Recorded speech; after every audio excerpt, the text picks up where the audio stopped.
dinâmica do nosso trabalho, ela tem como objetivo, tema, é sobre mediunidade e médiuns.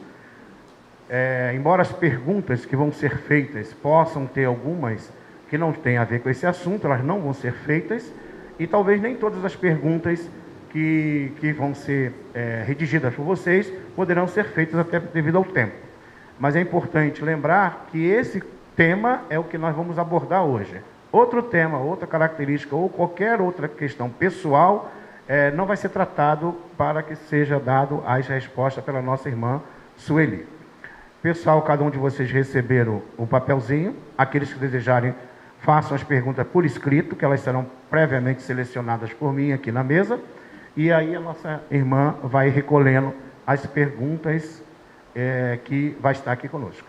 Como o nosso irmão já disse, o fato histórico e até currículo da nossa irmã, esse tema sobre mediunidade, a nossa irmã é especialista, porque ela, além de aprofundar o conhecimento na matéria do espiritismo, ela tem a prática também da atividade. Então eu sugiro a todos que aproveitem para aprofundar conhecimento nesta prática mediúnica, até para corrigir ou até mesmo para se ajustar perante a prática correta do espiritismo em relação à mediunidade. Sem mais delongas, passamos a palavra à nossa irmã Sueli para que ela dê a introdução do nosso trabalho. Muita paz a todos. Que as bênçãos de Jesus permaneçam conosco. Como já foi dito, então, nós vamos abordar a questão da mediunidade, a questão também da prática mediúnica. E no início, assim como uma apresentação, digamos, uma introdução do assunto, nós vamos falar de um momento muito especial, quando Jesus vai subir ao Monte Tabor. Jesus vai chamar 3 discípulos. Dos 12, ele chama 13 apenas: Pedro, Tiago e João. E em Mateus, os dados são mais, os dados estão mais detalhados. Muito bem, então, Jesus começa a orar. E nesse momento em que ele entra nessa sintonia tão superior com o próprio pensamento divino, ele começa a se transfigurar no sentido de que até mesmo as suas vestes começaram a brilhar de tal forma que os evangelistas, quando tratam desse momento da transfiguração, dizem que elas ficaram mais brilhantes do que o sol. Ou seja, Jesus, naquele instante que o seu padrão vibratório se elevou mais, porque para que ele permanecesse aqui no plano terreno, é claro que Jesus teve que adaptar o seu elevadíssimo padrão vibratório ao da Terra. Ele não poderia ficar em contato com as criaturas humanas, deixando que a aura brilhante, a sua aura que alcançava, imagina, o planeta todo, não poderia acontecer isso. Então, ele adaptou esse padrão vibratório ao do plano terreno. Muito bem, então, quando ele começa a orar, ele deixa que uma parcela, um pouco, daquele altíssimo nível, daquele altíssimo padrão vibratório, ali naquele instante se torne uma realidade para os 3 que estavam vendo isso. Agora, é interessante dizer que Jesus convidou os 3 porque eles eram médiuns poderosos. E havia necessidade para que se materializassem Moisés e Elias, ali estivessem 3 médiuns fornecendo o ectoplasma suficiente para essa materialização. É claro que isso não consta do texto de maneira nenhuma. A explicação para que nós entendamos os fenômenos mediúnicos que aconteceram lá em cima, é preciso a doutrina espírita nos trazendo essas noções a respeito do fenômeno de efeitos físicos. A materialização é um fenômeno de efeitos físicos. É preciso que o médium tenha a capacidade de exteriorizar o ectoplasma, que é um fluido específico para materialização.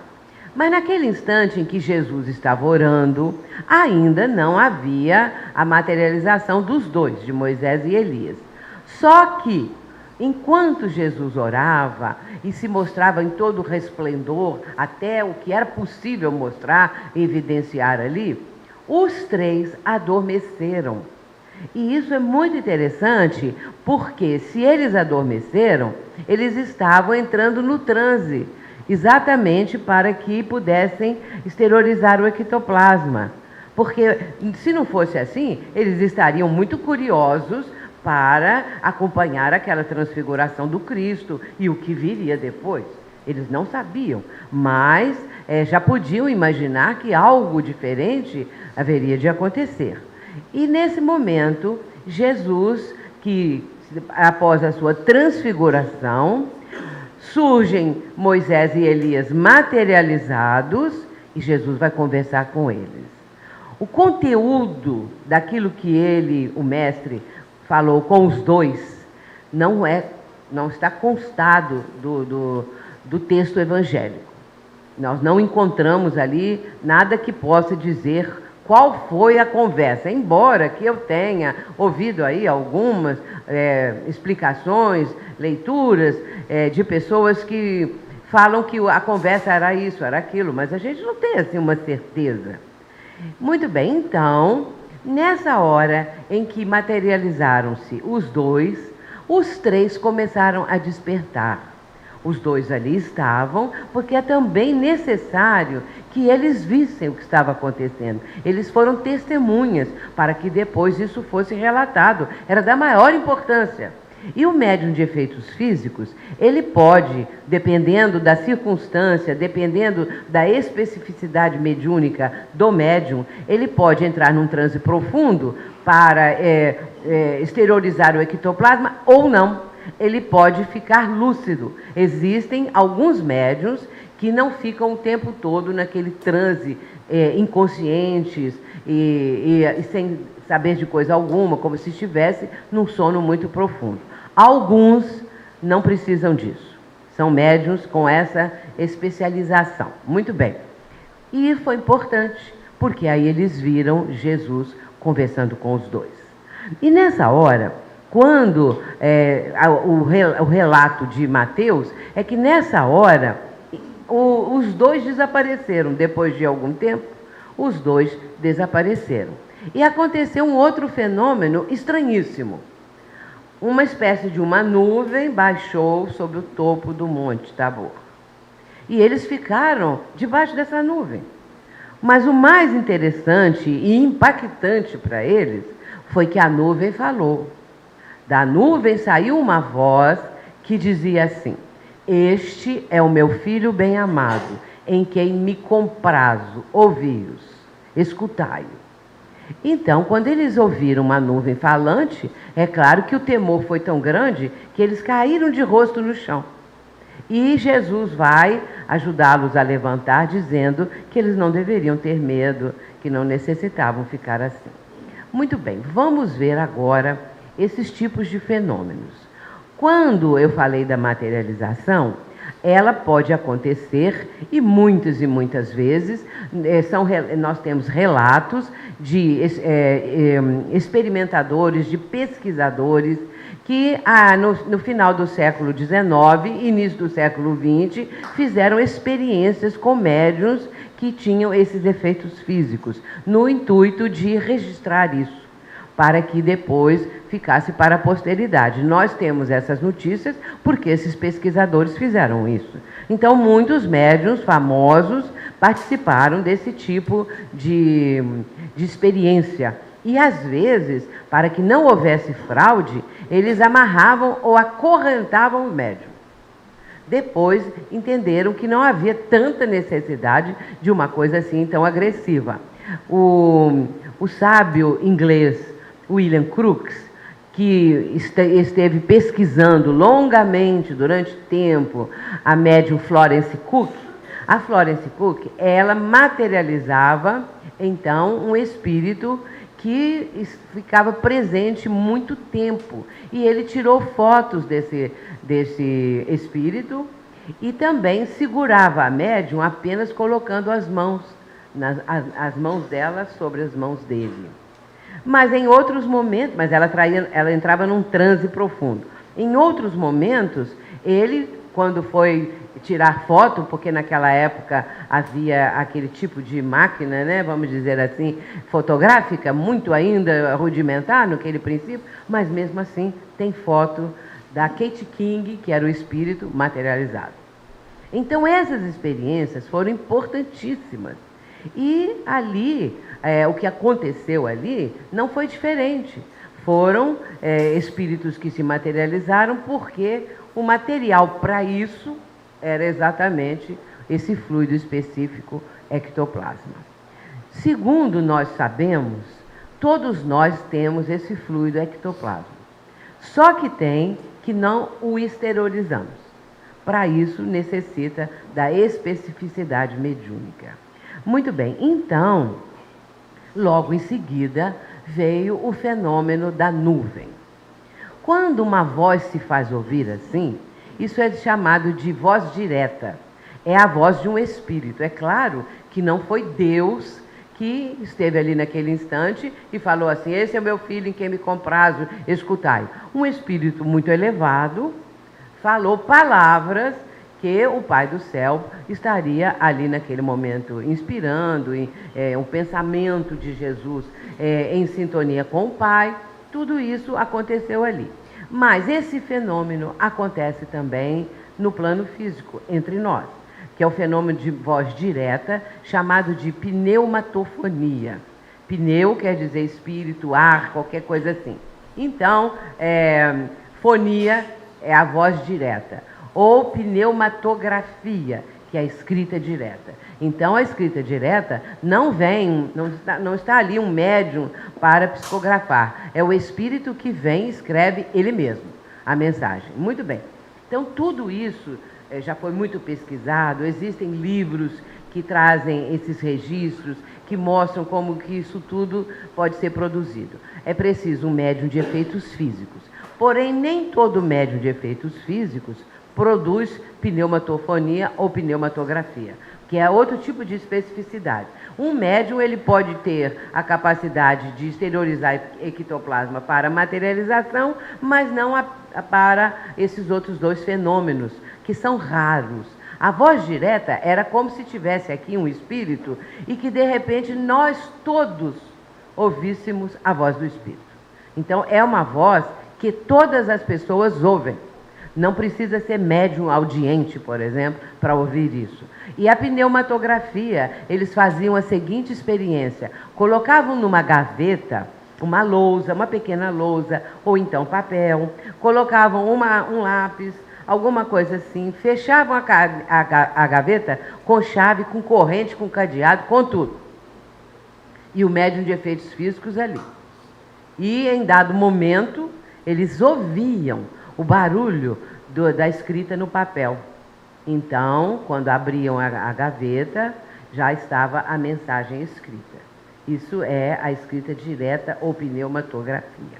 Mas lá em cima aconteceu a pneumatofonia, a voz direta. Claro que não era o Pai do Céu, não era Deus que estava ali naquele momento transmitindo algum recado, porque espíritos superiores que entram nessa sintonia de altíssima voltagem, podemos dizer assim, captam esse pensamento como Jesus capta o pensamento divino. E isso é para aqueles espíritos que, como diz Emmanuel, lá no livro A Caminho da Luz, não é?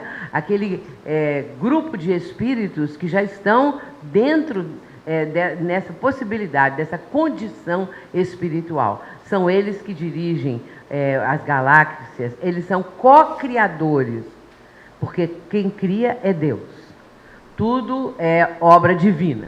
Agora, os espíritos evoluídos são os co-criadores. Quem sabe um dia nós chegamos lá também, né? Para ficarmos assim, tomando conta de uma galáxia, qualquer coisa desse tipo. Para quem gosta dessas coisas do cosmos, de galáxia, de planetas e tal, como que eu adoro isso. Então sempre eu falo, um dia quem sabe a gente vai dirigir uma galáxia, mas pode ser pequenininha, não precisa ser muito grande não, começa com uma pequena e vai por aí afora. Muito bem. Então, nesse momento, Quando tudo cessou, quando eles voltaram, os três, né, já estavam na lucidez plena, e a voz e aquela nuvem já tinham acontecido, os dois espíritos materializados já tinham desaparecido, Jesus que desceu o monte. Então, os três não queriam ir mais não, queriam ficar, diz Amélia Rodrigues. Por quê? Porque a ambiência que eles estavam vivenciando, nós não temos condições de explicar, nem de avaliar a superioridade daqueles fenômenos que aconteceram ali com o próprio mestre. Muito bem, mas Jesus disse que tinha que descer, porque ele veio exatamente para estar em contato com a multidão. Jesus fala isso. E eles começam a descer o monte. É nessa hora que vai acontecer um diálogo fantástico, porque havia o conhecimento entre eles que Elias já havia retornado, porque eles conheciam a reencarnação. Isso foi tirado da Bíblia, foi tirado do Novo Testamento, porque aqueles que não aceitam a ideia da reencarnação vão adulterando os textos que são os originais. Muito bem. Mas quando eles descem, vai haver esse diálogo e Jesus recomenda a eles que não contassem para ninguém, porque não era a hora. E aí, então, um deles vai falar a respeito de Elias. E fala, então, que aquele deveria ter sido Elias que já veio, né? E Jesus vai dizer, sim, Elias veio. E fizeram com ele o que quiseram. E eles entenderam que Jesus falava de João Batista. Portanto, aí está também a ideia da reencarnação. Leiam o texto no capítulo 17 de Mateus. Leiam depois em Marcos, leiam em Lucas. Porque é interessante nós fazermos essas comparações, porque cada um vai acrescentar alguma coisa ou tirar a outra coisa, que o texto de Mateus é muito completo. Mas em Marcos e em Lucas existem algumas coisas diferentes, mas que não invalidam de maneira nenhuma, é só a forma de relatar cada caso. Muito bem, quando eles desceram, aconteceu outra coisa importantíssima. Havia uma pequena multidão esperando Jesus. E quando Jesus vai se aproximando dessa multidão, com os três, não é? Do meio da multidão, uma pequena multidão, sai um homem e vem se ajoelha diante de Jesus e fala com Jesus, queria pedir que ele curasse o seu filho, porque o seu filho era lunático, assim se dizia à época. Parece que está fraco, né? O som está direito aí atrás? Vocês estão ouvindo? Então tá. Então, o filho dele, lunático, que caía ora no fogo, ora na água. E sofria muito, era um adolescente. E Jesus, então, vai se aproximando e ele vai pegar o menino, o pai, vai trazer o menino. Quando o menino vai aproximando-se de Jesus, ele é tomado novamente pelo Espírito. Porque na presença do mestre, aquela diferença vibratória, né? O impacto dessa diferença vibratória é uma coisa fantástica. E o espírito então joga o menino no chão e ele vai convulsionar, ele entra em convulsões. E nessa hora é que Jesus vai realmente atender ao pedido do Pai. Mas primeiro, antes disso, ele fala assim que o pai faz o pedido, ele fala assim, ó geração incrédula e perversa, até quando vos sofrerei? Essa frase eu acho notável, porque é o único momento que Jesus fala uma coisa dessa, como quem está queixando. Não era uma queixa, ele estava constatando, né? Ó geração incrédula e perversa, até quando vos sofrerei?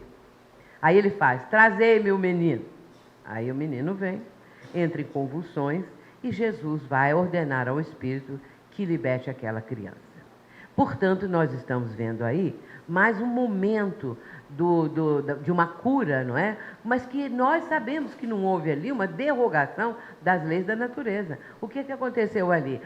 O padrão superior do Cristo, a sua autoridade moral, fez com que o Espírito se afastasse da criança. E aí ele ficou curado, não é? Então, era um processo obsessivo gravíssimo, mas o menino mereceu a cura. E a partir daí, então, o pai leva a criança, já leva o rapazinho e vão viver a sua própria vida.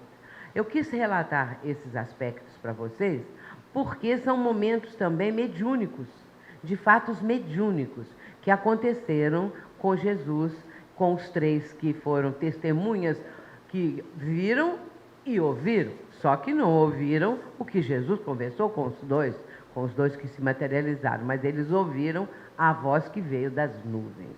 Muito bem, isso são efeitos físicos, fenômenos mediúnicos. Hoje em dia alguém poderia perguntar, por que nós não temos mais reuniões de efeitos físicos? Porque são muito interessantes. Bem, o próprio Allan Kardec fala a respeito disso. Ele fala no Livro dos Médiuns, ele vai falar depois em A Gênese. Acontece que a pessoa não precisa ver para crer, porque às vezes vendo não acredita. A pessoa precisa compreender, o que é diferente, não é?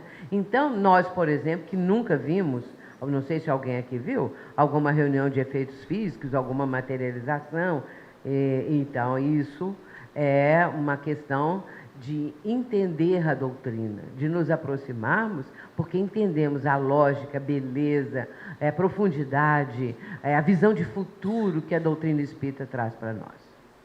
A partir de agora, eu vou responder as perguntas. Mas eu quero dizer o seguinte, viu, gente? Eu não sei tudo, não. De jeito nenhum. O que eu não souber, eu vou falar que eu não sei, tá? Porque eu não sou essa que vou ficar aqui tentando, falo isso, falo aquilo. Não, eu digo logo, esse daí eu não sei. Vou estudar para aprender isso. Agora, tem uma coisa que eu falo sempre ao longo dos anos. Perguntem ao Divaldo. E agora, uns 2 anos atrás, ele ficou sabendo. Eu fiquei sabendo, ele disse, que você fica me mandando para mim as perguntas que você fala que não sabe responder. Você sabe responder, ele falou comigo, não sei não. Por isso é que eu encaminho para você, uai, porque nós temos que ir para aquele que sabe mais, né? Então, podem ficar sossegados, que se eu não souber, eu falo.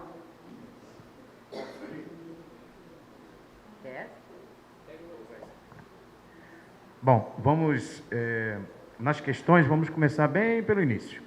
Como pode identificar a mediunidade em uma pessoa? Como é que ela pode se identificar, se é médium ou não? E esse medo da mediunidade, que é uma outra pergunta que eu já estou englobando, para que você fale dessa parte bem inicial do médium. Ah, é? Então só uma por enquanto. É uma de cada vez, depois eu fico assim, como é que é mesmo? Então, como pode, né, identificar a mediunidade em uma pessoa? Bem, é claro que existem algumas evidências, alguns indícios da mediunidade. Mas existem aquelas pessoas que vão a um centro espírita e é ali aquele que atende gosta de falar, você é médium, você precisa desenvolver. Mas, como diz Divaldo, ninguém traz escrito na testa, médium.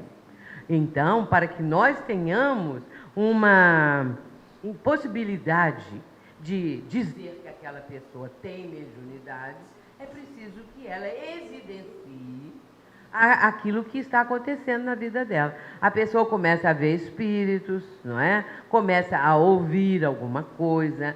Outros casos mais adiantados, quando a mediunidade já está assim evidenciando muito mais fortemente, a pessoa pode cair na rua, pode cair em casa, qualquer lugar, o espírito vem e como que toma a pessoa, né, a mente da criatura, envolvendo a pessoa com o seu perispírito, porque isso acontece. Há um envolvimento perispirítico e Allan Kardec, no capítulo 23 de O Livro dos Médiuns, ele fala que o espírito envolve a criatura numa espécie de teia, uma como teia, para que a pessoa, então, sinta também várias sensações da presença do espírito. Portanto, é a necessidade de que a pessoa venha e relate alguma coisa. Porque não vamos dizer assim, você é médium assim, porque você está me olhando desse jeito, você é médium. Ou então, a pessoa fala assim, eu levo susto à toa. Ou então, eu fico só bocejando quando tem alguém carregado de vibrações negativas. Ah, você é médium, não é? Então, para dizermos se a pessoa é médium, nós precisamos ter, a partir do momento que ela está contando, uma visão de um conjunto de indícios. Não é só falar assim, eu vi um espírito. Bom, e aí? Bom, eu vi um espírito, né? Ou então, eu sonhei com um espírito. Ou então, um espírito me falou isso. Nós temos que ter muito cuidado, Porque às vezes a pessoa fala assim, eu ouço vozes. E alguém pode dizer, esquizofrenia. Quem conhece sabe, é esquizofrenia. Mas quem não conhece pode dizer assim, espírito. Você está ouvindo os espíritos. Ela pode estar naquele momento ali em que começa a ouvir essas vozes, sendo assim vítima de um surto. Pode ser o surto inicial, que vai dar indícios da esquizofrenia, ou pode ser um espírito mesmo. Então é preciso muito cuidado. Quando uma pessoa chega e fala, eu ouço vozes, também a gente não vai dizer, será que você é esquizofrênico? Não é assim. A gente fala, então vamos ouvir, como é que é o caso? Vamos conversar um pouco. Quando é que você ouve vozes? O que essas vozes dizem? E aí, a partir daí, a pessoa vai relatando, não é? Agora, se essas vozes, elas são constantes, se elas falam coisas terríveis para a pessoa, coisas muitas vezes completamente, vamos dizer, terríveis mesmo, para que a pessoa até tenha uma, vamos dizer assim, um asco, alguma coisa que é muito nojenta, outra coisa que é muito violenta, por exemplo, mate sua mãe.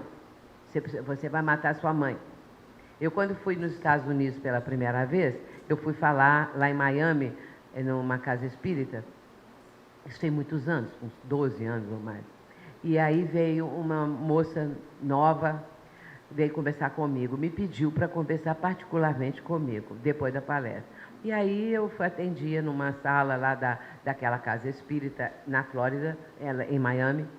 E ela então me contou que ela era casada com um bebezinho com menos de 1 ano, ainda tinha meses ainda de vida, e ela começou a ouvir uma voz. E a voz mandava ela matar a mãe. Então ela disse assim, eu sempre amei a minha mãe, agora eu sofro demais, porque essa voz fica me mandando matar a minha mãe. Então, eu queria saber o que é isso, não é? E aí eu conversei com ela. Esse cuidado que o atendente, aquele que está ouvindo um caso, que vai dar uma opinião, precisa ter muito cuidado. Porque nós não vamos dizer assim, olha, isso é uma doença, vai lá para o psiquiatra, você precisa... Nós não temos essa condição de fazer diagnóstico, por exemplo, não é? Aí pode se perguntar, você já foi ao médico? Já consultou um médico? Aí a pessoa vai dizer, não, eu nunca fui, eu pretendo ir, alguém me falou que eu devo ir, mas aí eu queria saber esse lado espiritual, não é? Então, aí no caso, conversando com ela, eu perguntei se já tinha ido a um médico, essa coisa toda, então ela disse que iria, e eu falei assim, bem, mas aí tem uma conotação espiritual, porque eu sendo médium, eu captei a presença de um obsessor, o que nem sempre o atendente consegue captar. E eu gosto muito de falar sobre atendimento fraterno, porque o atendimento fraterno é uma das coisas mais graves de uma casa espírita. Então, não se deve dizer para o público, como eu já ouvi, quem quer fazer atendimento fraterno? Levanta a mão. Não é assim, de jeito nenhum. Não é quem quer fazer, é quem pode, quem tem condição, quem já tem vivência, porque não deve ser uma pessoa muito jovem, porque a gente ouve dramas terríveis, e também não deve ser uma pessoa novata na doutrina, porque vai dar opinião pessoal, não sabe aquilo que a doutrina espírita orienta. Então é preciso muito cuidado com aqueles que fazem o atendimento fraterno. Na nossa casa espírita, só 4 pessoas, porque é preciso que haja também essa maturidade. Não que o jovem não possa ter algum tipo de conduta muito equilibrada, condições para dar uma opinião, mas existem casos tão terríveis que às vezes eu fico pedindo ao meu mentor para me dar uma inspiração. O que eu vou falar para aquela pessoa? Porque às vezes a pessoa vem e conta casos, conta coisas terríveis que estão acontecendo com ela. E então a gente tem que ter esse cuidado, não é? Muito bem, então o atendente fraterno, ele vai ter muito critério para não dizer para a pessoa, é um obsessor terrível, porque porque também tem que ter essa dosagem, né? Não vai falar um obsessor terrível, quer te pôr louca, quer fazer você ficar doida, quer fazer você se matar, quer isso, quer aquilo. Cuidado, que também não é assim. E também você é esquizofrênico. Então vamos perguntar, você já foi ao médico? Então o médico vai dar uma orientação e tal. E no lado espiritual havia realmente um espírito. E então fizemos, onde eu moro, né? Claro, lá na nossa casa espírita, as reuniões mediúnicas em favor dessa criatura, e aquilo cessou, graças a Deus. Não era um processo esquizofrênico, embora tivesse assim características que poderia ser pensado isso, né? E aí era só, entre aspas, um processo obsessivo. Como trabalhador, a prática da mediunidade, essa pessoa, né, que deseja fazer a prática da mediunidade, ela tem medo de buscar o esclarecimento e posterior à prática. Olha, tem muitas pessoas que têm algum tipo de medo. Entretanto, outros gostariam de estar na prática mediúnica. Nesses anos todos, eu encontrei pessoas que vinham me falar o seguinte: eu sou médium. Eu já fui num centro espírita, eu já fui no outro centro espírita, e todos me falam: você é médium. Eu vim perguntar à senhora se a senhora pode tirar isso de mim, porque eu não quero ser médium. A senhora poderia ir fazer uma reza, fazer qualquer coisa e tirar isso de mim? Eu não quero ser médium. Aí eu precisei explicar para a pessoa que ninguém tira isso. Não é? Isso é da criatura, é da vivência atual, é uma faculdade. Como eu não poderia tirar a faculdade de ver, de ouvir, nem ninguém pode fazer isso, como também não podemos tirar, por exemplo, o dom de cantar, não é? E outras coisas mais. Então, o dom mediúnico também não, faculdade mediúnica. Outros já dizem assim, e isso é comum: eu queria ser médium. Será que tem um jeito de descobrir se eu sou médium? A senhora poderia dar um jeito e tal? E uma outra pessoa falou assim: meu sonho é ser médium. Mas eu queria ser um médium assim como Chico Xavier, psicografar 400 livros. A pessoa queria pouquinho. Eu falei: se você psicografar um, eu pensei, né, já estaria muito bom, mas 400, né, mais de 400. Então, às vezes a pessoa tem receio. Agora, se ela estiver frequentando uma casa espírita bem orientada, não tem por que ter medo, não é? Mas precisa estudar, precisa ter a teoria antes da prática. Isso é muito importante, para que ela não chegue numa reunião mediúnica totalmente despreparada. Por isso é que jamais se deve dizer para uma pessoa que chega numa casa espírita assim: estou vendo espírito, converso com os espíritos.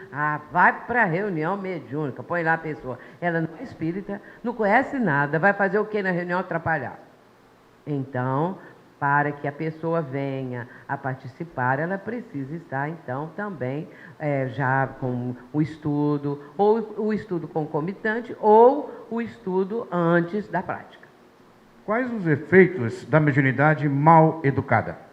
Muita coisa. Por exemplo, o médium pode ser vítima de mistificador, de espíritos que vêm deturpar as ideias da pessoa, na própria compreensão da doutrina. A questão da fascinação. A fascinação é quando o espírito finge que é evoluído e o médium acredita.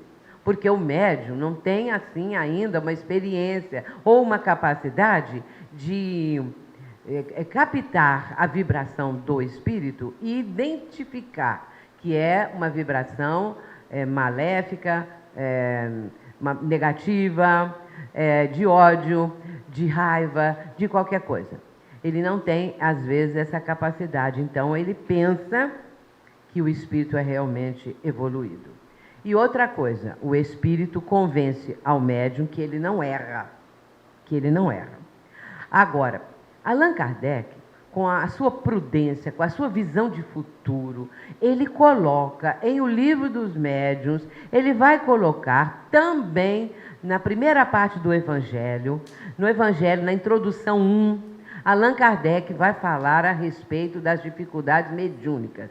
E é especialmente no Evangelho, nessa introdução, que ele vai falar o seguinte: quando uma pessoa que sendo médium, está recebendo mensagens que ele próprio não consegue identificar se as mensagens são autênticas, se são legítimas, se aquele nome que assinou lá, por exemplo, Bezerra de Menezes, se é realmente Dr. Bezerra, se ele tem dúvidas, diz Allan Kardec, ele deve apresentar aquela mensagem, ele deve perguntar, pedir o conselho, pedir uma orientação a alguém mais preparado, a alguém que tem condições de orientar a sua mediunidade. E outra coisa muito importante, quando uma ideia nova é lançada, meus irmãos, isso é importantíssimo que eu vou falar. Quando uma ideia nova é lançada no movimento espírita, porque existem algumas aí, e que os médiuns, ou o médium, que recebe o tal do espírito, com a ideia nova, embora 99,9% dos espíritas não aceitem, há aquela parte da minoria que aceita, ele acha então, o médium, né? Ele acha que quem está com a razão é ele com essa minoria. Mas Kardec diz, se houver isso, ele deve seguir a maioria, porque a maioria sabe identificar. Leiam a introdução do Evangelho segundo o Espiritismo, no item 1 da introdução. Então, se a gente tem dúvida, se eu tenho dúvida da minha mediunidade, procuro alguém para verificar, para me dar opinião, para ler o que eu estou escrevendo, essa coisa toda. Agora, se a maioria rejeita, inclusive Kardec chega ao ponto de dizer que deve ir atrás daqueles que dirigem as sociedades espíritas. Nós mesmos, nós precisamos, está dando mau contato aqui, né? Nós mesmos precisamos fazer esse tipo de verificação. Vamos olhar, não quer dizer que não possa surgir coisas novas. Pode sim. E não quer dizer também que nós estamos acusando, falando mal disso ou daquilo. Nós estamos falando em teoria, em tese, nós estamos falando a respeito de estudos, não é? Que nós precisamos estudar, que nós precisamos avaliar, analisar. Por isso é que o espírito Erasto diz o seguinte, é preferível recusar, quantas verdades? Quem sabe essa coisa, hein? Recusar? 9 não, 10 verdades. É preferível recusar 10 verdades do que admitir uma só teoria errônea. Por quê? Porque se a pessoa aceita uma teoria errada, mal interpretada, uma teoria que não tem legitimidade, então, se ele aceita e aplica isso na casa espírita, quando ele acorda e fica sabendo o que é aquilo, para tirar é uma dificuldade. Então, é preferível recusar 10 verdades. Por quê? Porque o que é verdade vai se impor mais adiante. A verdade não fica oculta. Ela pode, em dado momento, ficar um pouco bloqueada, digamos, ou não aceita, mas adiante ela vai ser aceita, não é? Então, a partir daí, é preferível nós recusarmos 10 verdades. Por que fala 10? Que é um número inteiro, né? Aí eu já ouvi, quando eu fiz essa pergunta, há muitos anos atrás, eu falei assim, o Erasto fala, é preferível recusar quantas verdades? Um senhor lá atrás falou assim, 999. Aí eu falei, não, nem tanto, né? Nem 99, 9, não, é 10. Qual deve ser a conduta do médium na vida? O que deve fazer e o que deve evitar? Aí cada um é que sabe de si, não é? Cada um já tem a noção do que é bom, do que não é. É claro que um médium que já está na prática mediúnica se aplica passes. Usar alcoólicos, não. Porque isso vai na emanação, não é? Ah, mas eu não posso beber um vinho lá de vez em quando? Outra coisa. Agora, sistematicamente, não, só fim de semana. Mas fim de semana, a pessoa, naquele fim de semana, na outro fim de semana. Então, se ele quer realmente ser um médium passista, que aplica passes, não é? Ser um médium que está ali no grupo, então ele vai abrir mão dessas coisas. Porque até é bom, porque chega do lado de lá, quer dar minha pinga, quer dar minha cachaça, quer dar meu não sei o quê, quer dar isso, quer dar aquilo, não tem nada. Então já começa de uma vez para ficar livre dessa coiseira toda. se ver minha pinga. Então, aí é assim que a coisa funciona, né? Então a gente tem que ter esse critério. Bons ambientes também, não é? Essas coisas assim, muito pesadas, não é? Na área do sexo, que são perversões. Então vai ver filme dessas coisas. Temos que ter cuidado, porque atrai espíritos do teor, daquele mesmo teor. Então a gente tem que ver que espíritos nós estamos atraindo. No meu primeiro livro, Obsessão e Desobsessão, que foi lançado em 81 pela FEB, nesse meu livro eu coloco assim, porque tem um ditado popular que fala: diga-me com quem andas que eu te direi com quem és. E eu coloquei assim, diga-me o que pensas que eu te direi com quem andas. Então, dependendo do que a gente pensa, olhando pelo lado espiritual, né? Nós temos os nossos acompanhantes. E aí, a pessoa, ela mesma vai fazer uma seleção. Eu contei ontem, né? Acho que foi ontem que eu contei o caso do rapaz lá do Nossa Casa Espírita, que desistiu do espiritismo. Ele era católico, foi lá para a nossa casa, disse que gostava muito do espiritismo, ficou sabendo por livros, por alguma coisa, então tentou passar para o espiritismo. Menos de 2 anos depois, ele veio me procurar e disse: olha, eu gosto muito daqui, gosto muito do espiritismo, gosto muito das pessoas, mas eu quero te dizer que eu vou voltar para o catolicismo. Aí eu, você vai voltar para o catolicismo e tal? Aí ele falou: sabe por causa de quê? Porque o espiritismo pede essa tal de transformação moral. Eu não consigo fazer essa transformação moral, porque eu frequento um grupo há muitos anos. Eu não quero deixar esses meus amigos, eu não quero deixar esse ambiente que eu frequento, eu não quero isso, eu não quero aquilo, então melhor eu voltar para o catolicismo, porque lá não me pedem nada. Então ele não aguentou. Eu até quero dizer que eu falei uma frase do Raul naquela hora lá, mas a frase eu não falei corretamente. A frase do Raul é assim: o espiritismo não é para quem quer, não, é para quem tem coragem. Como dar início nos primeiros passos para um trabalho mediúnico na casa espírita? O estudo da mediunidade. Mas conhecer a doutrina, não é? Não são pessoas que não são espíritas, que nunca viram nada, que vão chegar, já vão começar com temas mediúnicos, né? Temas da mediunidade. Primeiro, a pessoa também precisa conhecer a doutrina, precisa ter contato, precisa ter conhecimento, algum, mesmo que precário, mas tem que ter algum, para depois ela vai começar também com os estudos acerca da mediunidade, mais adiante, esse grupo, porque às vezes o grupo começa com 40 pessoas, mas vai terminar com 8, com 5, não é?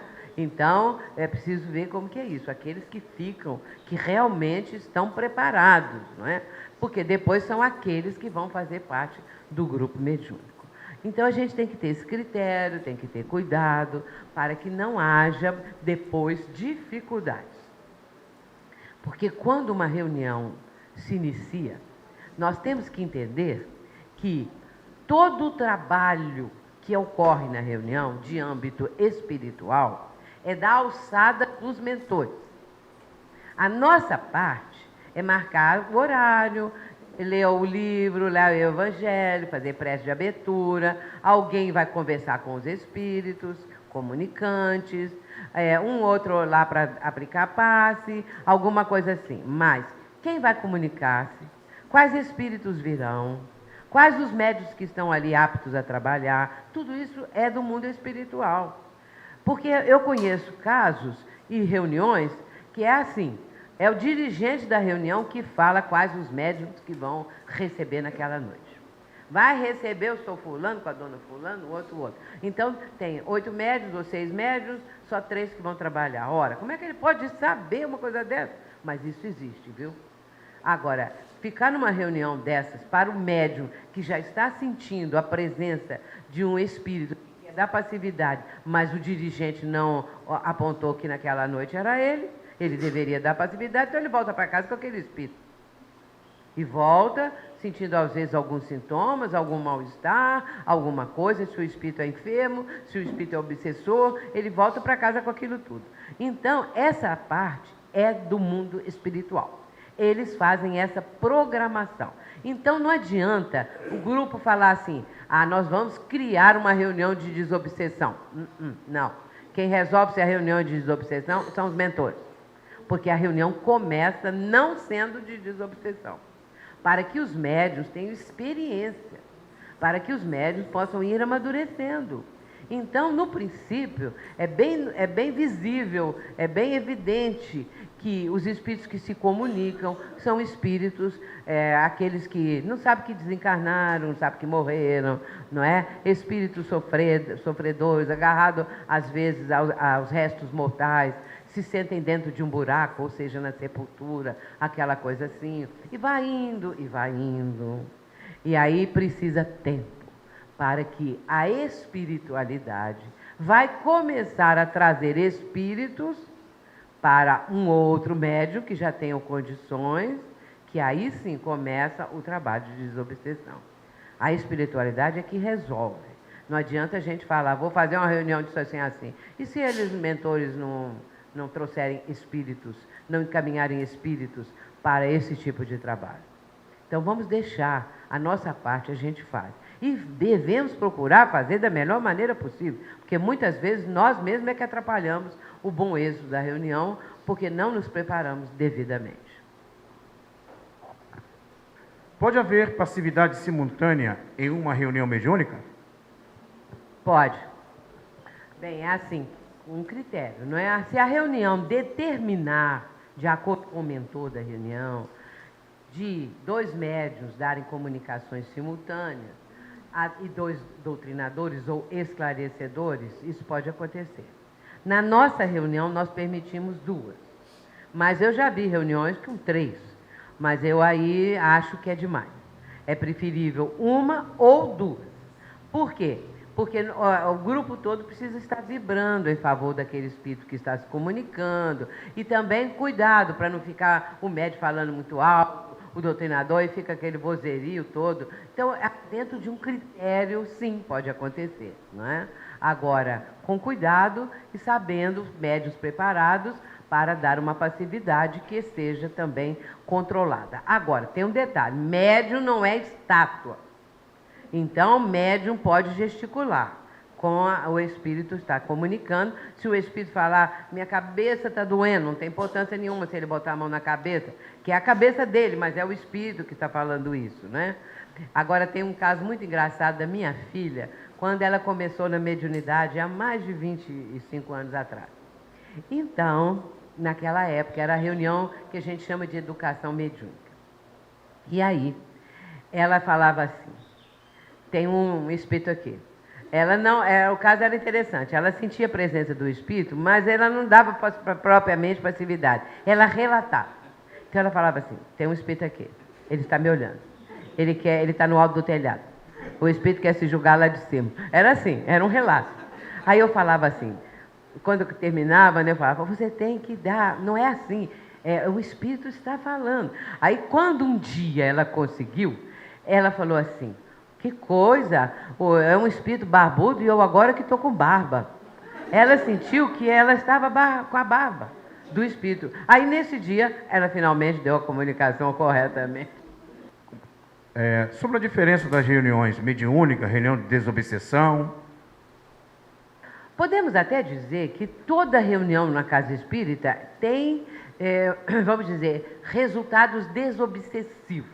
Uma reunião pública com um palestrante que faça uma palestra bem profunda, com passagens também do Evangelho, com transmissão dos princípios da doutrina. Então, as pessoas que estão ouvindo, elas podem, aos poucos, se ela vem na outra semana, isso vai ter para ela algum tipo de benefício no campo da desobsessão, se ela está com um processo obsessivo. É claro que a reunião especializada é diferente, não é? E muito bem, então, uma reunião, por exemplo, de início, essas que são a gente chama de prática mediúnica, de educação da mediunidade ou desenvolvimento da mediunidade, ela é diferente da reunião de desobsessão. A reunião de desobsessão trata de casos de obsessão. Então é diferente, não é? E quando a reunião já é muito especializada, São casos que chegam de todas as maneiras, não é? As pessoas pedem, mandam, telefonam, contam casos terríveis, e aí os nomes são colocados na reunião, e aí os espíritos daquela criatura, daquele caso, se comunicam. E aí é muito interessante, porque às vezes depois a pessoa, ela dá um feedback para a gente. Fulano que eu dei o nome, melhorou demais, ficou bom. Ou então a própria pessoa diz, eu dei meu nome, eu melhorei demais. E a pessoa vai dizendo, a pessoa não tem que estar presente na reunião, pode estar lá na China. O importante é que ela esteja na sintonia, isso sim.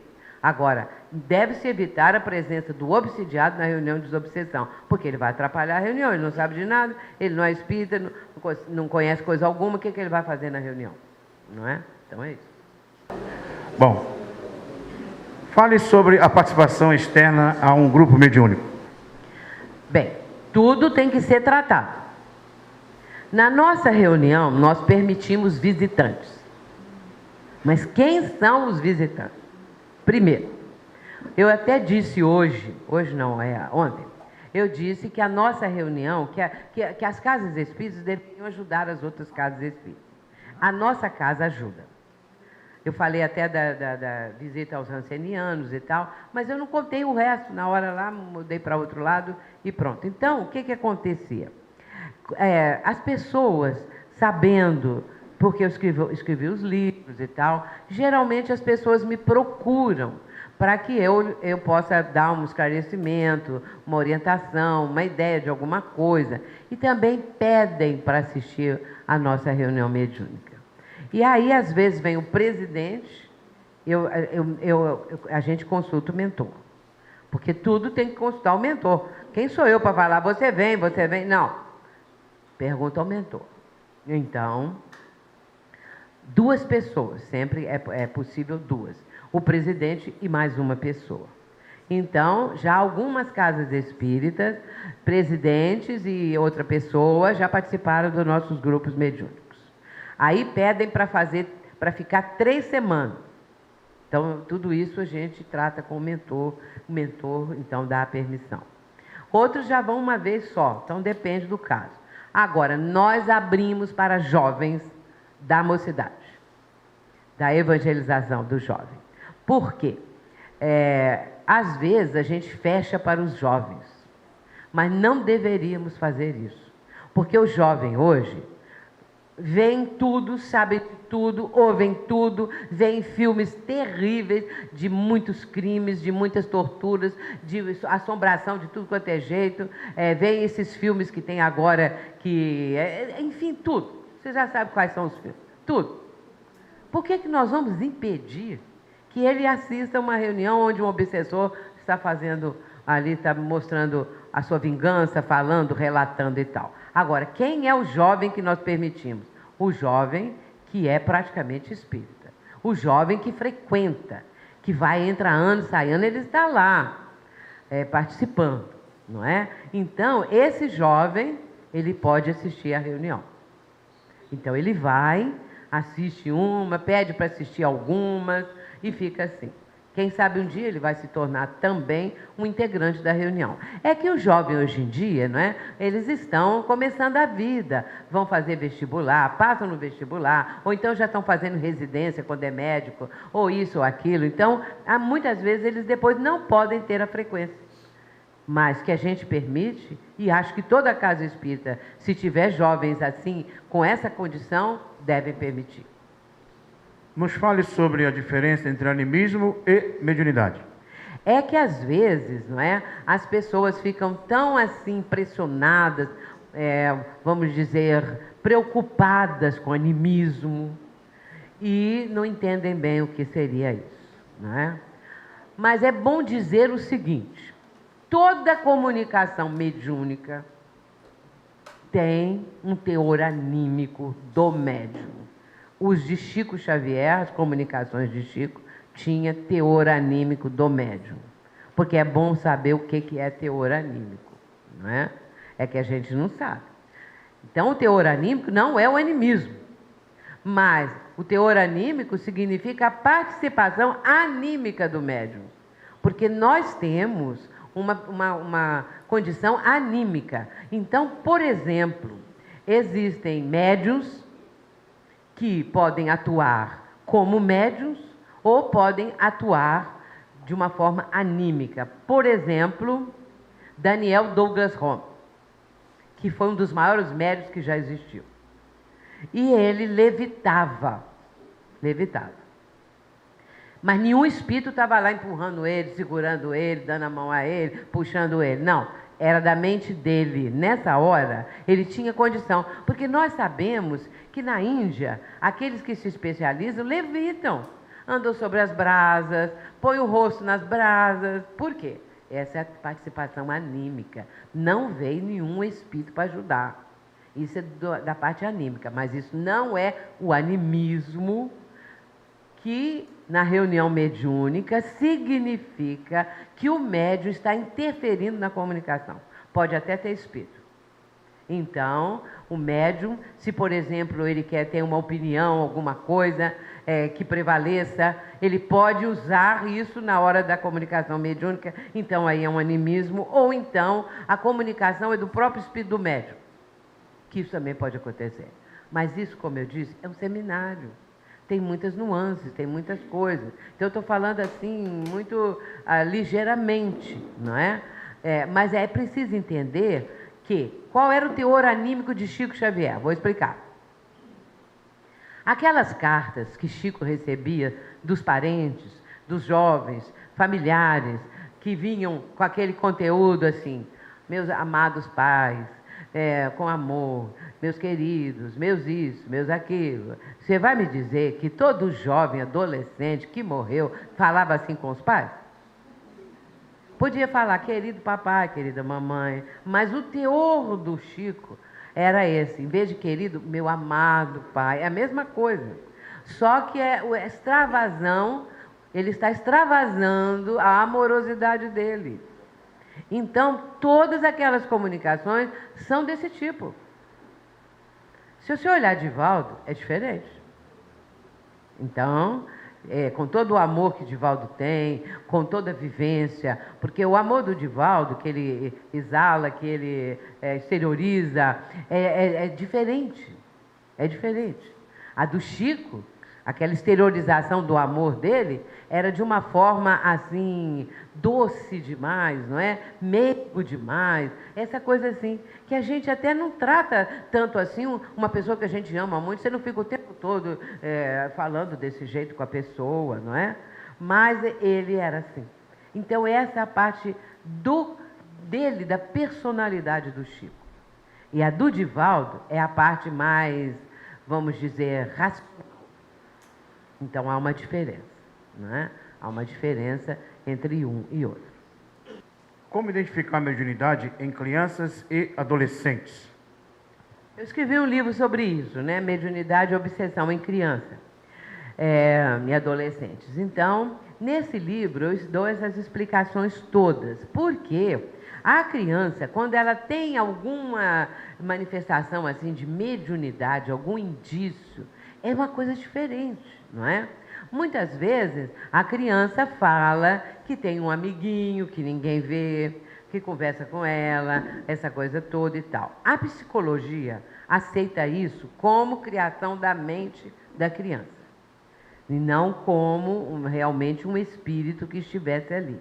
Nós sabemos que Divaldo tinha um índiozinho que conversava com ele, que brincava com ele, né? Jaguariçu. Muito bem, então, pode realmente ser um espírito ou não. Agora, quando a criança tem algum tipo assim de mediunidade, ou seja, a capacidade de ver um espírito, de saber alguma coisa, ela começa a falar isso. Às vezes, os pais levam para onde? Psicólogo. Mas o psicólogo, eu disse dessa forma, com ênfase, porque o psicólogo não entende essa parte de mediunidade. Então, o psicólogo vai orientar de acordo com a psicologia, aquela linha psicológica que o psicólogo adota, cada um adota, né? Alguns adotam de um jeito, outros de outro e tal.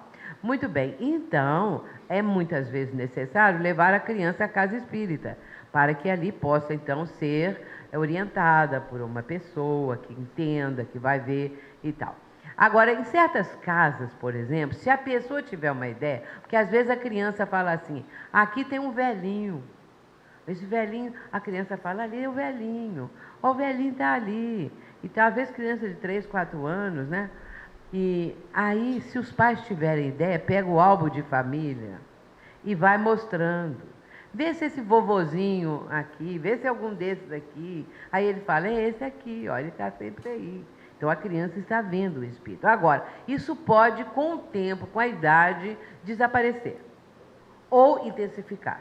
Então, como eu disse, cada caso é um caso. Ou pode desaparecer e aparecer na adolescência. Então, é variável. Por isso, a gente precisa acompanhar o caso, verificar como que aquilo está acontecendo, como que está funcionando e tal. E adolescente. No caso do adolescente, se a presença espiritual já é muito constante, é preciso ter muito cuidado também, muito critério. Se é um jovem que dá evangelização, se é um jovem que, como eu disse, que a gente permite que ele vá assistir à reunião, ele pode mais adiante começar a ir numa reunião e outra e tudo mais. Estudar um pouco, procurar saber. Mas hoje em dia, eu oriento da seguinte forma. O jovem, se ele está assim com seus 16, 17 anos, ele vai fazer o vestibular, o Enem, as coisas todas que tem hoje. E tem jovem que se inscreve, né, em vários vestibulares, numa cidade, na outra. Aí passa numa lá, ele já está frequentando a mediúnica. Mas aí ele vai para aquela outra cidade e não volta. Então é preferível não começar. Para começar a interromper, é preferível não começar. Então o que a gente faz com esse jovem? Ele vai tomar passe, né? Aplicar passe, vai conversar, ele pode ir a uma reunião ou outra, mas ele não vai dar continuidade. Então, por isso eu acho assim, o critério tem que ser muito bem adaptado ao caso. O meu neto, esse que escreve livros, faz palestra e tudo, ele passou a participar da mediúnica. Mas ele estava na época, com uns 23 anos por aí, ele passou a ser esclarecedor, doutrinador dos espíritos. Mas nós permitimos porque ele fez vestibular só na cidade e também ele não faltava às reuniões. Então, se o jovem tem condição de estar frequente, aí sim é diferente, né? Então, por isso que a gente tem que avaliar os casos. E depois também, quando o jovem não conhece nada, mas já está assim muito perturbado por causa das presenças dos espíritos, então ele precisa ser orientado, ele vai conversar com alguém na casa espírita, vai ser orientado, vai ser explicado, especialmente também aos pais, de fazer um bom ambiente na casa, de fazer o culto do lar, de orar com o filho, essa coisa toda, enfim, tomar passe, para ajudar, não é? Agora, eu escrevi um outro livro, Mediunidade, Caminho para Ser Feliz. Neste livro, no capítulo 16 da segunda parte, eu apresento várias situações e como devem ser tratadas as pessoas que estão vivendo aquelas situações. Isso não tem livro nenhum, não quero falar demais assim do meu livro me autoelogiando, mas eu quero dizer que isso não tem lugar nenhum. Então, se uma pessoa chega, já está recebendo o espírito e fala que não é espírita, não é? Pode ser adulto, está recebendo espírito e aquela coisa toda, o que você vai fazer com a pessoa? Ninguém no centro espírita sabe. Fala assim com a pessoa, vai tomar passe. Mas aí ela continua recebendo o espírito, como é que faz? Ah, então põe na reunião mediúnica. Não. Você vai explicar para a pessoa como ela deve fazer para não receber o espírito, porque tem jeito. Só que a pessoa não sabe. E ninguém explica isso para a pessoa. Então, a pessoa recebe os espíritos. Você vai conversar com a pessoa, isso tudo está no livro. Você vai perguntar à pessoa o seguinte: você tem noção quando o espírito se aproxima? Não, não tenho. Ele me pega de surpresa? Não. Vamos prestar atenção. Você começa sentindo, por exemplo, coração disparado. Você começa a suar nas mãos, suar frio. Você começa a ter medo de alguma coisa que você não tinha, assim, a sentir que alguma coisa ruim está se aproximando de você. Você começa a ter ideias assim, de completamente diferentes. Você fica tremendo, vários sintomas. Aí a pessoa fala assim, eu fico tremendo. Agora que você está falando, eu estou lembrando que eu sempre fico tremendo. Essa hora ele está se aproximando. você vai aprender o seguinte: você é dona do seu corpo, dona da sua mente, você é um espírito. Então, você vai começar a trabalhar na sua mente a resistência a essa aproximação do espírito. Porque tem jeito. É preciso que a pessoa entenda isso. Agora, como que ela vai conseguir impedir o espírito de se comunicar? Ela vai dizer, durante a semana, várias vezes, ela vai dizer: quando esse espírito se aproximar e eu começar a tremer, ele já vai saber que eu, naquele instante, estou com o meu guia espiritual. Eu sempre digo o seguinte: não fale a palavra não. Não fale não, a palavra. Então, por exemplo, você não vai conseguir, você não vai se aproximar, eu não vou deixar de jeito nenhum. A pessoa deve falar assim, quando ela começa a sentir aquele sintoma: meu irmão, chamar de meu irmão, eu estou sentindo a sua presença, mas nesse momento você vai sentir a presença do meu guia, você vai ver que eu estou sob a proteção do meu guia, você pode ser encaminhado lá para o centro espírita, estou pedindo por você, você é uma pessoa que também necessita. Agora, você vai falar isso muitas vezes por dia. Quando ele se aproximar, eu vou dizer para ele: meu irmão, você agora já sabe que eu sinto a sua presença, você está sentindo a presença do meu guia. Então a pessoa, o que está acontecendo? Por que ela tem que repetir? Porque ela vai passar do nível consciente para o inconsciente. Então, quando ele se aproximar, automaticamente ela bloqueia. Isso mais adiante. Eu ensinei isso para um casal que, há anos atrás, ele médico, ela médica, os dois. Só que ela começou a ter... Aí ele perdeu uma filha num atropelamento, alguma coisa assim. E ela era do segundo casamento dele. E ela já conhecia a filha dele em vida, se davam muito bem, porque quando ele casou com essa outra pessoa, a esposa dele já estavam separados há muito tempo, ela não criou caso, e a filha mais velha também aceitava essa senhora do segundo casamento. Então, o que aconteceu? Ela começou, toda noite, quando eles iam deitar, o espírito se comunicava e falava assim, que era a filha dele, e que queria separar os dois. Ele não sabia o que ia fazer, como que ia fazer, xingava o espírito palavrão. Xingava o espírito de muitos nomes, e vai embora daqui, seu isso, seu aquilo, teté, teté, e era toda noite aquela coisa. E ela falava assim: eu sou católica, eu não quero ser espírita, então eu quero continuar católica. E falou comigo: eu posso ficar nessa coisa assim, eu tenho que virar espírita? Eu falei: não, você não precisa virar espírita, eu vou te explicar. Aí comecei a explicar para ela. Primeiro, não é a filha dele, porque você me contou que vocês se davam bem. Se vocês se davam bem enquanto ela estava encarnada, do lado de lá ela não ia virar ao contrário. Então não é o espírito que está fingindo. E como ela não tinha conhecimento, ela acreditava. E o pai também acreditava, o marido dela, né? Muito bem. Ela começou a falar as palavras que eu indiquei para ela. E aí eles começaram a ir à nossa casa espírita. E eu aplicava a passe nela. Só que como ela era católica, toda vez que eu aplicava o passe, ela fazia em nome do padre em primeiro. Primeiro ela fazia em nome do padre, aí depois eu aplicava o passe.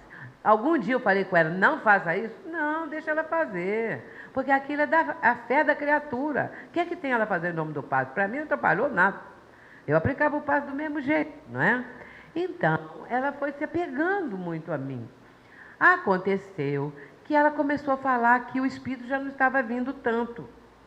Ela já estava conseguindo bloquear sem nenhuma agressão, sem coisa nenhuma. E ensinei para o marido dela: o senhor não fale palavrão, não xinga o espírito, o senhor faz um Pai Nosso. Explicava para ele: faz um Pai Nosso. Aí mudou o quadro todinho. Um dia, a nossa casa espírita, ela tem uma varanda na frente. E quando eu estava na varanda despedindo de uma pessoa, e ela veio entrando no portão assim, me viu e gritou assim: oi, minha fada madrinha. E eu fiquei assim, né? Porque ela está me chamando de fada madrinha. Ela veio e falou: você é minha fada madrinha, porque agora o espírito desapareceu. Não voltou mais. Porque ela aprendeu como bloquear, Ela ficou tomando passe, durante quase um ano eles frequentaram. Depois ela voltou para a igreja católica. Eu disse assim para ela, ó, vocês lá fazem curso de casais, eles eram os orientadores de casais. Falei, olha, isso é um trabalho muito bonito, vai orientar os casais. Agora você já sabe como é que funciona a coisa. Eles sumiram, nunca mais voltaram. Então deve estar indo tudo muito bem. Então, isso está no livro. Ensinar a pessoa a não dar passividade ao espírito. A apometria é prática espírita baseada nas obras kardecianas? Não é prática espírita. Acontece que muitas vezes deixamos de atuar dentro daquilo que é realmente do espiritismo, da prática espírita, para atender alguma coisa nova. Vamos esperar, porque se essa coisa nova for realmente fiel, correta e tudo mais, adiante a verdade se impõe. Agora, vamos ver o critério da maioria. O que é que a maioria diz? Que não é prática espírita. Mas é a grande maioria. Agora, é claro que ninguém é proibido de nada. O espiritismo não proíbe. Se a pessoa quiser realizar essa prática da apometria na sua casa espírita, ela está sabendo que é diferente, não é? Mas aí não é proibido. Não, você não pode fazer isso, porque você vai ser banida da federação, vai ser isso, vai ser aquilo. Tudo a gente tem que ver. Temos que estudar os casos, não é? Como que a coisa está funcionando. Então, a pessoa adota aquela conduta que ela achar mais adequada, mas é claro que ela já não está mais dentro dos parâmetros que a doutrina espírita nos apresenta. Como será a mediunidade na nova era? O número de necessitados está aumentando. Então precisaremos de mais médiuns? E quais as qualidades que esses médiuns precisarão ter neste novo mundo? Uma coisa importante, quem vai ser atendente fraterno, quem aplica passe, tem que gostar de pessoas. Porque tem gente que não gosta, não é de se aproximar muito das pessoas.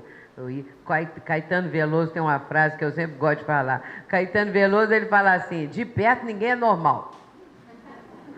Porque de repente você está muito perto da pessoa, ficou íntimo da pessoa, vai ver que a pessoa tem umas idiosincrasias, que a pessoa tem umas manias, que tem isso, tem aquilo. Mas essa é brincadeira.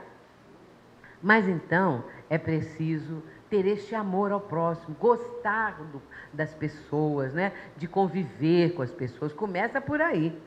Então, na era nova, é claro que tudo vai ser muito diferente. Imaginemos o seguinte, que o mundo de regeneração é um mundo de padrão vibratório superior. Os que vão fazer parte, os que ficarão no mundo de regeneração, são aqueles que Jesus fala no Sermão do Monte. Bem-aventurados os mansos, ou seja, os pacíficos, porque eles herdarão a terra. Esses é que vão herdar a terra regenerada. E aqueles outros que ainda estão, né, na qualidade inferior, vibratoriamente falando, vão para um mundo compatível com eles. Um mundo inferior que tem o mesmo tônus vibratório, o mesmo padrão vibratório, o tônus vibratório que eles apresentam. O padrão vibratório daquele mundo primitivo é esse. Então, eles vão para lá. Muito bem.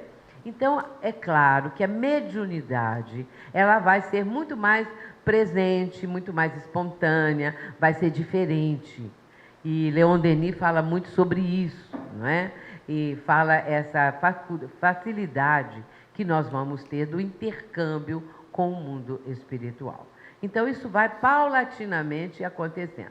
É claro que nós estamos em plena noite da transição planetária. Então, Divaldo Franco diz que ainda vai piorar mais, que ainda não chegamos no fundo do poço. Então, vamos ficar vigilantes, vamos fazer o bem, vamos melhorar o nosso mundo interior, vamos praticar mais o amar ao próximo, como a si mesmo, amar a Deus, porque isso, meus irmãos, vai trazer para nós uma condição vibratória melhor e nós poderemos estar no mundo de regeneração. Os mais novos vão estar, eu tenho dito assim, eu não vou estar mais, não é? Porque agora vocês jovens é que vão preparar o mundo de regeneração. Quando eu voltar, o mundo de regeneração já estará pronto, porque vocês prepararam para mim. E para todos nós que vamos mais cedo. Mais cedo não, que vamos primeiro. O que falar sobre o amor se o ato de julgar ainda é muito farto perante as pessoas? se ser médio é doar-se com amor. Eu tenho falado muito sobre essa questão do preconceito.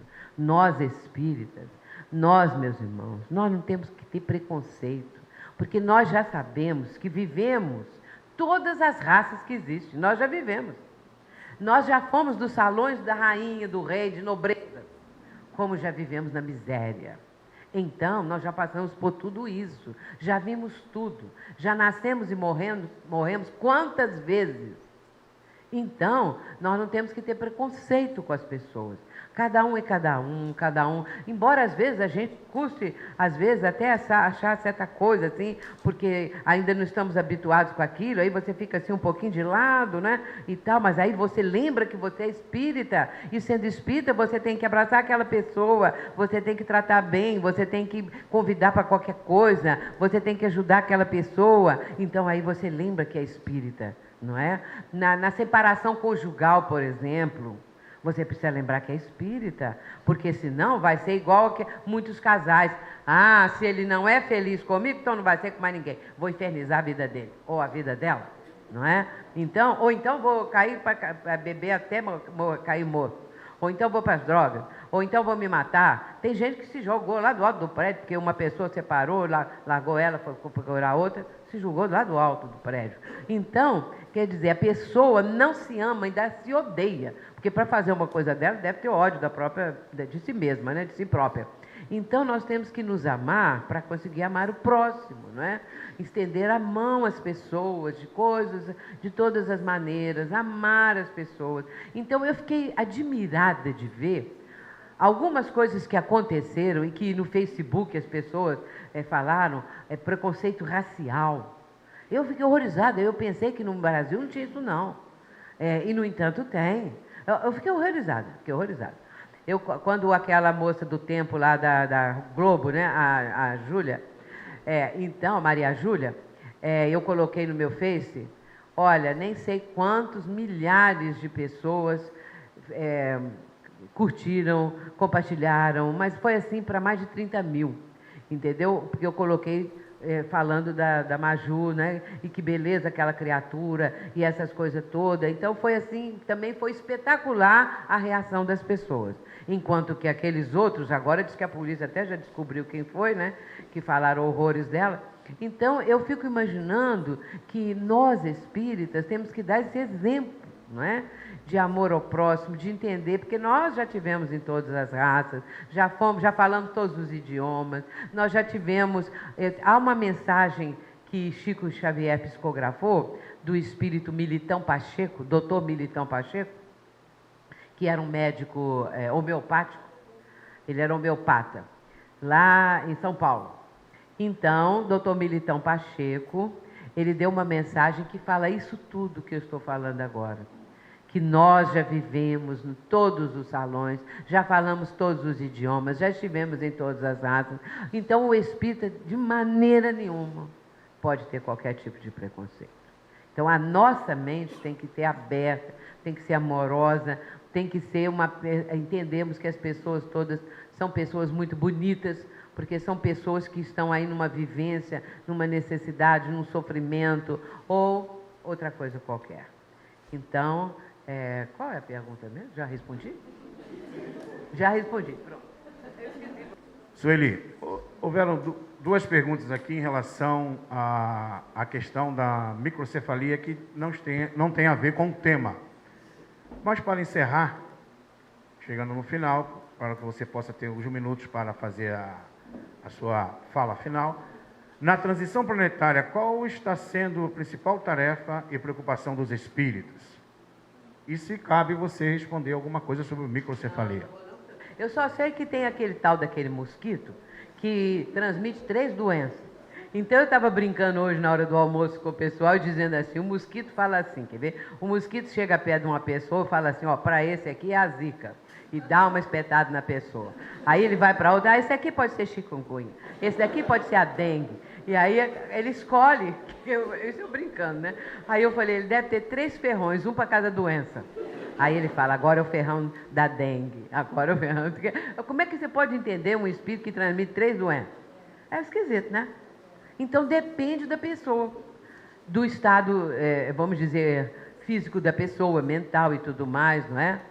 Agora, vamos ficar, então, agora pensando, né, como que vai ser isso, né? Então, eles mesmos estão estudando, como também a questão da microcefalia. Então, a doutrina espírita nos mostra essa condição dos espíritos que passam por determinadas expiações, provações. É porque aquilo está acontecendo porque os espíritos têm, ou pediram, porque estão numa situação assim de melhorar a sua condição espiritual, nós não sabemos também, não é? Então nós temos que, como se diz hoje em dia, todas as casas espíritas devem fazer vibrações de paz para a humanidade.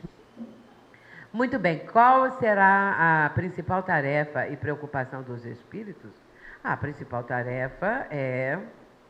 As tarefas, meus irmãos, devem ser múltiplas, muitas.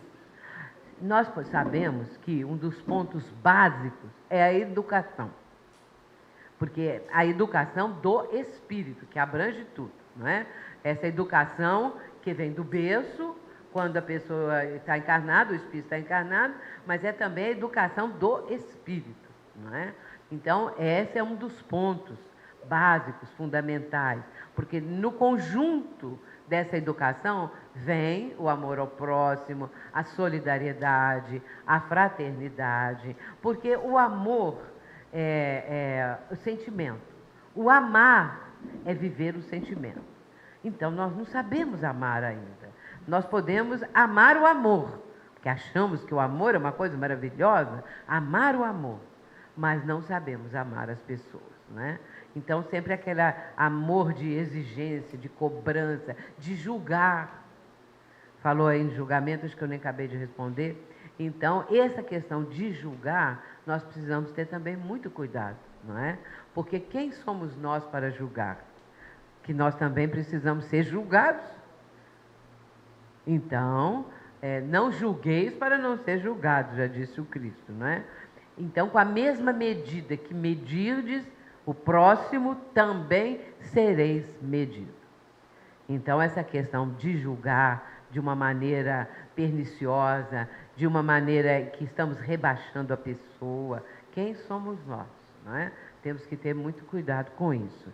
E também na transição planetária, como que nós podemos entender o que é importante agora? Amar, ser fraterno, perdoar, não é? A questão do perdão. Porque amar é não ter que perdoar. Compreende? Porque quem ama realmente não fica ofendido. Não é ofendível. Quando uma pessoa ama realmente alguém, não é? Então, se essa pessoa faz alguma coisa muito negativa em relação a mim, por exemplo, vou dar meu exemplo. Se eu amo alguém e essa pessoa faz alguma coisa terrível contra mim, ainda assim eu não vou ficar ofendida, porque eu amo aquela criatura acima de tudo. Então eu compreendo a sua limitação, eu compreendo o momento que a pessoa está vivendo. Eu não preciso perdoar, porque eu não fiquei ofendida. Isso é o máximo. Quando nós chegarmos nesse máximo, nós estaremos no patamar de Allan Kardec, porque Allan Kardec fala realmente isso, né? Lá no Obras Póstumas, que aqueles que faziam parte da Sociedade Parisiense de Estudos Espíritas o abraçavam enquanto estavam pela frente dele e o apunhalavam pelas costas, mas que ele nunca se deixou ficar atingido por aquilo que as pessoas estavam fazendo, porque ele se colocava em pensamento num lugar muito alto, quer dizer, padrão vibratório superior, não é? E ali, a grita dos maus, aquilo que os maus estavam fazendo, não o atingia. Então, quando Gandhi foi, numa das vezes que ele foi levado à prisão, alguém perguntou a ele: o senhor já perdoou estes que o levam à prisão, que o estão perseguindo? Ele falou assim: não, eu não tenho que perdoar, eles não me ofenderam, eles não fizeram, eles ofenderam a eles mesmos, né? Então eu não fui atingido por isso, eu não tenho nada que perdoar porque eu não fui atingido por isso. Então, amar é não ter que perdoar. Mas quando chegar nesse ponto, nós já estamos muito mais evoluídos, não é? Então temos o amor incondicional. Jesus ensinou muitas vezes o perdão. Por quê? Porque nós precisamos aprender. Depois que a gente aprender a perdoar, quer dizer que ficamos ofendidos, por isso temos que perdoar. Nós vamos passar para o outro estágio, de não mais ficar ofendido. Então aí, você não tem que perdoar. Você não ficou ofendido? Vai perdoar o quê? Não é? Então, essa é uma visão totalmente nova, avançada, não é? Que nós, aos poucos, vamos adquirindo. Portanto, essa nova era traz para nós essa mensagem, não é? De amor, de paz, de todas as maneiras buscar a paz, de todas as maneiras mantermos sempre a prece, a comunhão com o Pai, não é? Sentir a presença divina em nós. Tudo isso nos vai favorecer a sermos cidadãos da nova era. Que Jesus nos abençoe. Muito obrigada por esses dias aqui com vocês, que foram dias maravilhosos, eu agradeço. Quero voltar, não é? Porque Chapecó é maravilhosa essa cidade, gostei muito. As casas espíritas, hoje estou muito feliz de estar aqui na Casa Espírita Bezerra de Menezes, não é? E que doutor Bezerra de Menezes, eu falo assim, é a unanimidade nacional e internacional e mundial.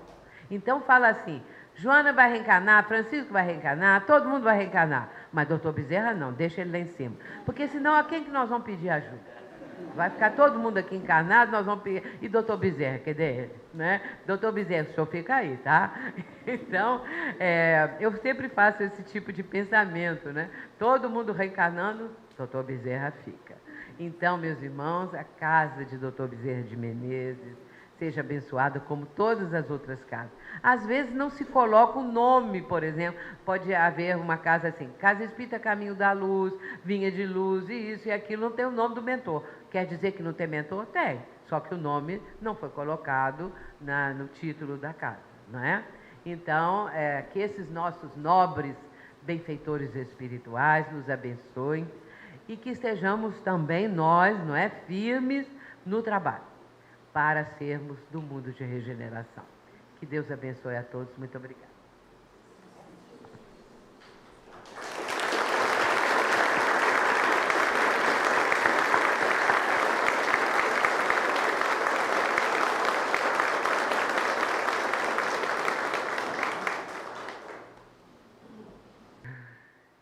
Então, minha querida irmã, eu quero dizer que a senhora conquistou o coração de todos aqui.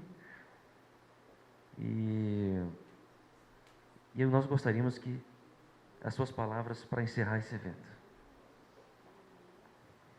Bem, antes de fazer a minha prece pessoal, eu vou falar aqui a prece de Estevão e Abigail.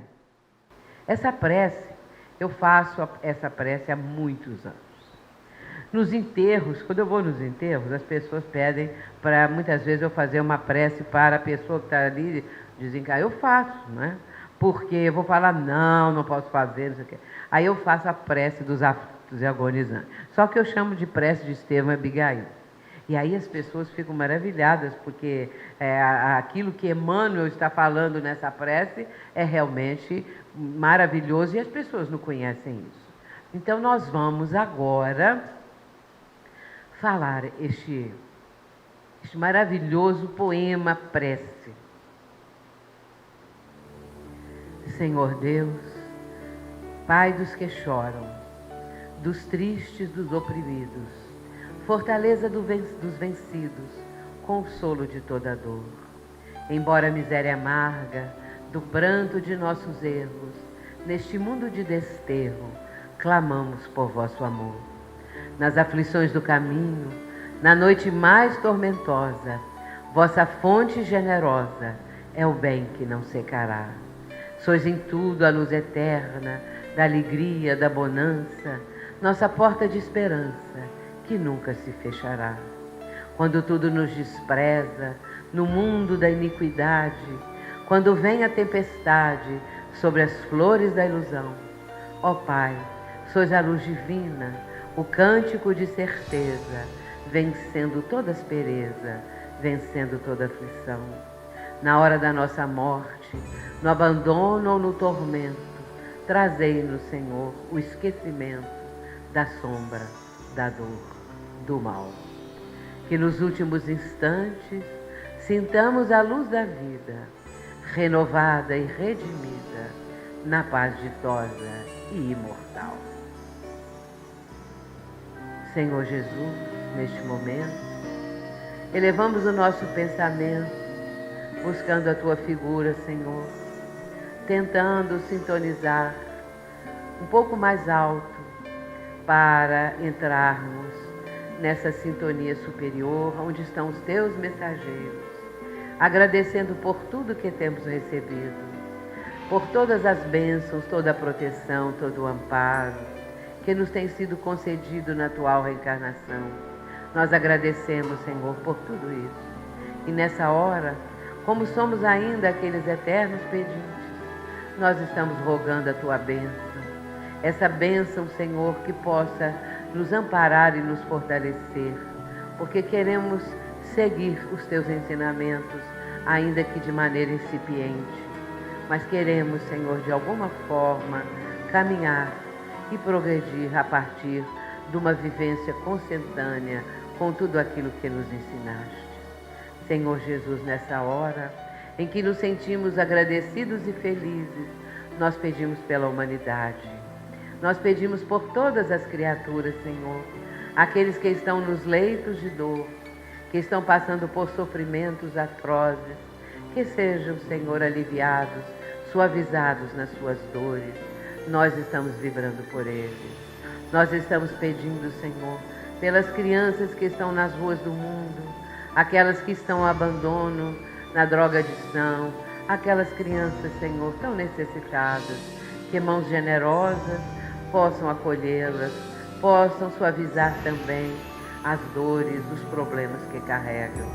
Nós estamos pedindo, Senhor, por aqueles que são as vítimas da violência. Pedimos por todos eles, para que sejam encorajados, fortalecidos e amparados.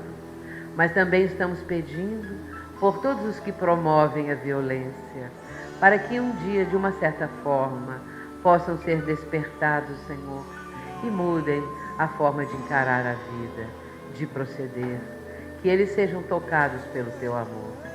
Nós também, nessa hora, estamos pedindo por aqueles que são os chefes dos estados, dos países, por aqueles, Senhor, que são as autoridades máximas, ou aquelas outras autoridades mais próximas a nós, que todos sejam também tocados pela Tua misericórdia, pelo Teu amor, para que sejam mais fraternos, para que sejam mais dignos do momento que estão vivenciando, da responsabilidade que receberam.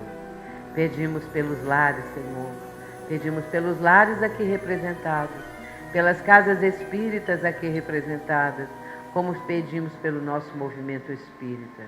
Que possamos, Senhor, cada vez mais, na união, na paz, no amor, merecer a Tua bênção.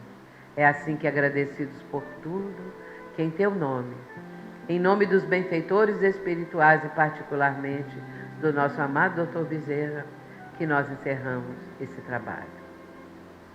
Que assim seja.